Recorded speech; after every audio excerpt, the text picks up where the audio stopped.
Hello and welcome to the TwoFatBrokers podcast. I'm Ben from Abu Dhabi. I'm Barney from Dubai. We're in a new location today. It's fancy, bro. Yeah, it's pretty nice. It's fancy. We're going up in the world. Yeah, we've actually decided to do this a little bit professionally and go into a This podcast is your living studio. room. What are you talking about? This is where you live.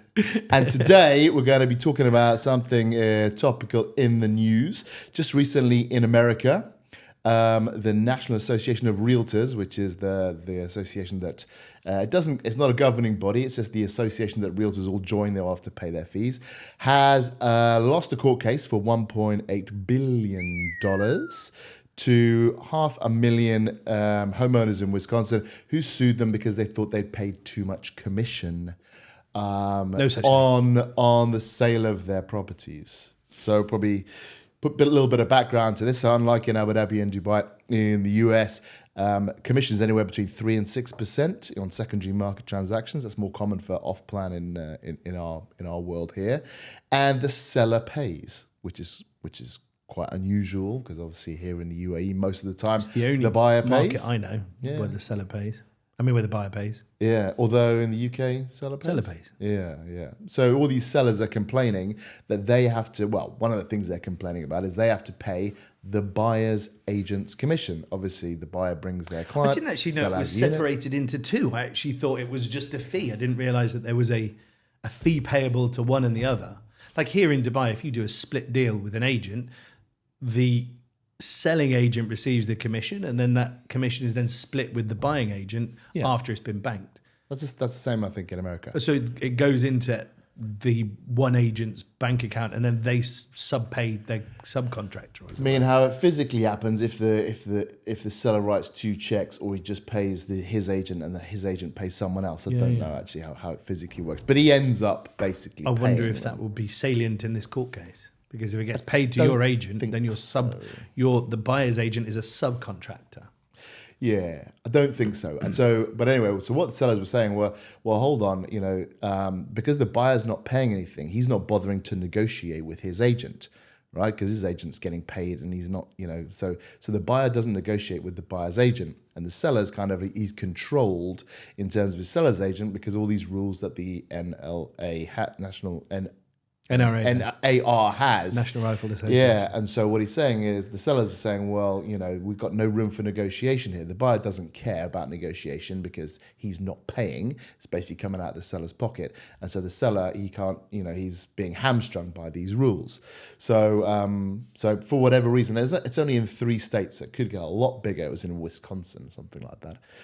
Could not point out on a map. So it could get a lot bigger and a lot more costly for real estate agents in America and the NAR.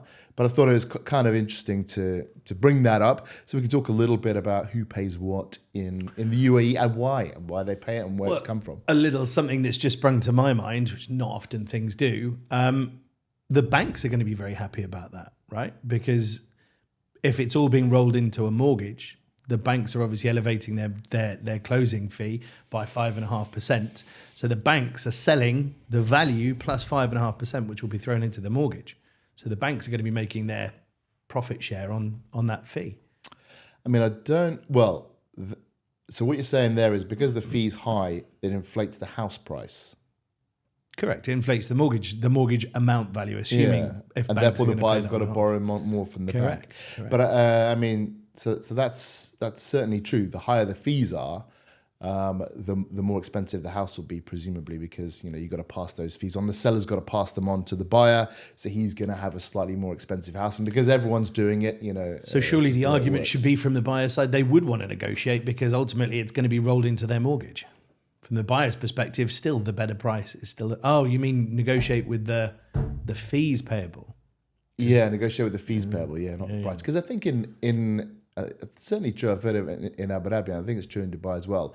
You can actually ask the bank to cover some of your fees or put them into a mortgage. Yeah. So if you wanted the bank to cover some portion of your broker fees and also some portion of your the registration fee, Transfer fee. the transfer fee, they can cover a portion of that and put it into your mortgage. Yes, correct. So in the UAE, in theory, then banks would maybe want higher fees on transactions. We're all for higher fees, everyone. Everyone wants higher fees. Yeah. So the argument is that they became the NAR became a cartel. Yes. Controlling the prices controlling the fees that were charged, the commissions. Yeah. Okay, because it's something that my business partner Fabrizio and Fabio and I have often sort of lamented. Is You the have business partners called Fabrizio and Fabio? Yeah. No, it's one person called Fabrizio and Fabio. Oh, right. Yeah, we've often lamented the fact that, in our sector, there are real estate agents who will do a transaction for 0.5%. Yeah. And we value the service we provide. We value the experience that we have, and we don't negotiate from our 2%.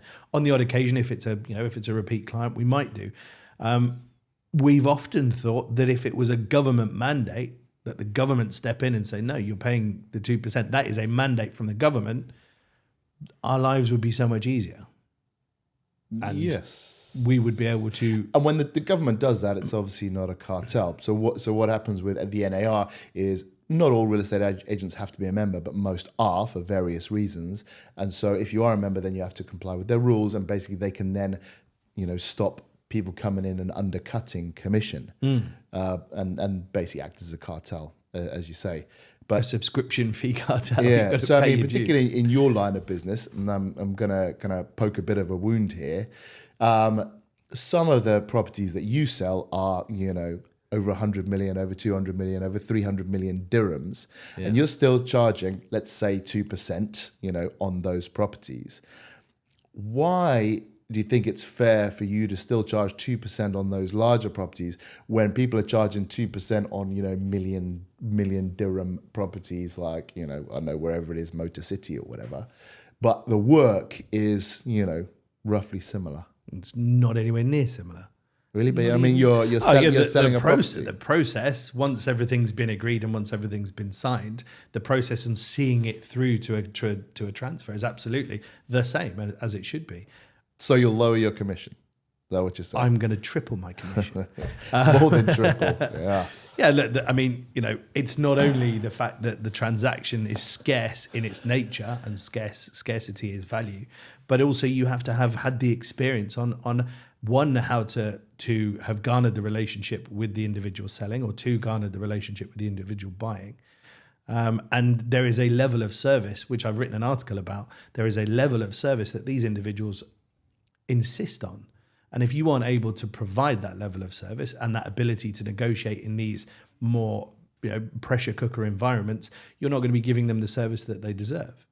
So what kind of things in terms of service do they look for that your common or garden buyer or seller might not be worried about? Well, one of the stories I do like to tell is a long-standing client of mine. His name was Sunil, and he phoned me at. We were in England at the time. He phoned me at 2:00 in the afternoon on Christmas Day.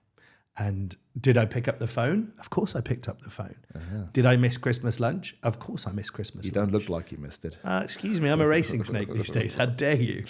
And that's the level of service. That's the commitment to your client that client expects. Now, would all agents have missed, a Thanksgiving in the US, a Thanksgiving lunch or dinner with their family to take a phone call from a client of theirs? I don't think they would. If you want to be able to succeed in these kind of echelons, these spheres, you have to put aside your personal life. You have to put aside, you become an extension to their demands, and you are the facilitator. And if you're not prepared to do that, then you're not prepared. You're not in the right mindset to be able to make these kind of transactions work. And that's anecdotal, but that's the kind of service you have to provide.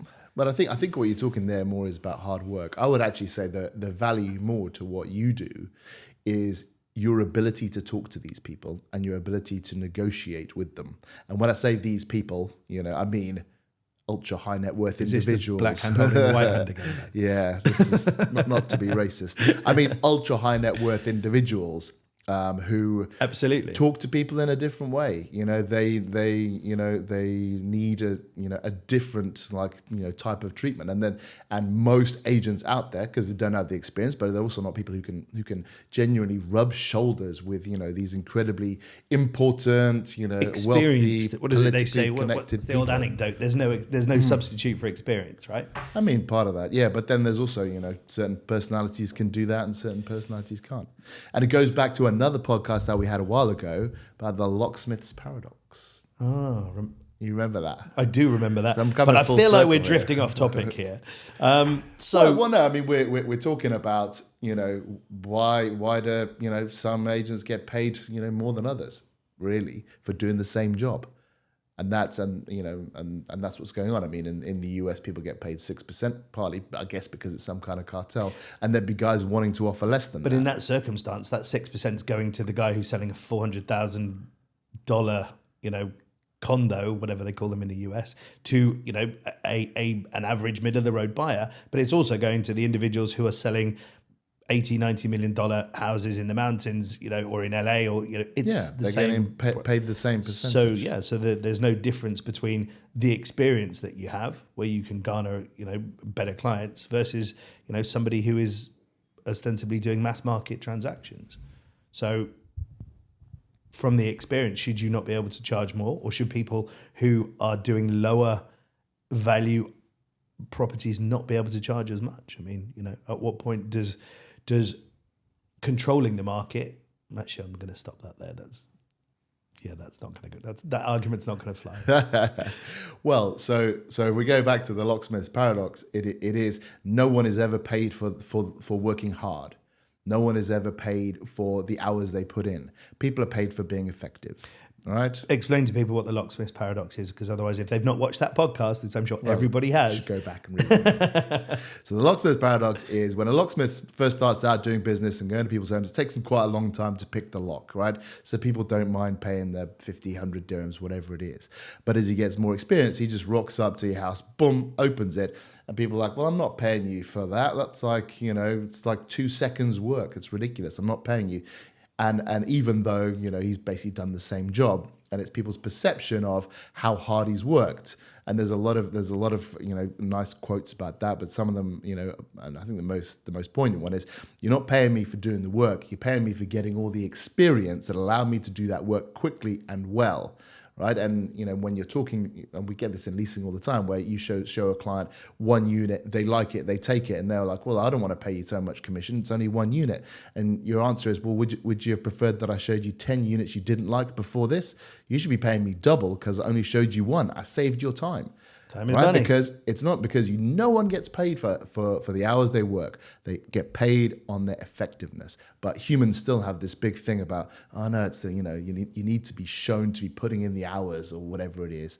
Bosses in particular, you need to be at your desk or whatever. And actually, people just need to be effective. Productivity over time spent. Yeah. If you can get the same outcome. If you're a with less lawyer time. and you need to write your case notes or whatever it is, and you can do it in 20 minutes, why don't ChatGPT can do it for you now. Oh, we should do one about AI, Ben. We should. Yeah. Funny that was on my list. So the upshot of this lawsuit is, I mean, from the article, what paper was it in? Do you remember? No, it was nationally reported. Because Okay, it was a big so deal. in the national report, obviously, this is the US. They love a good lawsuit. They love a good court case. This is by no means resolved. There will be the appeal process and the counter appeal. The ramifications, should the appeal be denied, these real estate companies in the US are going to have to pay back the commission. Well, very possibly. But then it's not going to be the selling agents who have to pay back the commission. It will be the buyer's agents who have to pay back the commission. Yes, could be. I mean, after all the commission has been paid back, the way it will change the way the real estate works in the US is probably not very much. What will just happen is the buyers will need to pay the agent, and the seller will pay their agent. They both pay, instead of seller agent paying 5, they both pay 2.5, and that's how it'll go on. So the value of money transacting, changing hands will still be the same amount. I would assume that will be how it'll work. Yeah, yeah. So you're which is why I don't upsetting think the apple it's a- cart for no real reason. Yeah, but what will happen presumably is then the buyers and sellers will have more position to negotiate the fee, because Not really, because the sellers- NAR won't be able to fix the fees for buyers and sellers anymore, so they'll be able to. But negotiate. how can let's say the NAR are not a legal entity, right? They are. They're okay. They're so an association how are of they? realtors. What rights do they have to be able to fix the price? Well, so everyone who is a member has to comply with their rules, and if they make a rule And if you're saying not a member? it's 5%, yeah, then you don't have to. But almost all American real estate agents are. I mean, surely if you're a real estate agent and you want to undercut the market, you just don't become a member of the NAR. I think also there's reasons to this that I'm not entirely sure of, but it allows you access to the MLS, the multiple listing service. So if you're not a part of them, you don't have access to so many So properties. the NAR control the MLS. There's a lot of acronyms going on here. I'm confused. There are. Okay, fine. Oh, Well, it's something that's going to be worth watching. True. You'll hear more here. Anyway, I've been Ben from Abu Dhabi, I've been Barney from Dubai. and we've been the Two Fat Brokers. Thank you very much. Very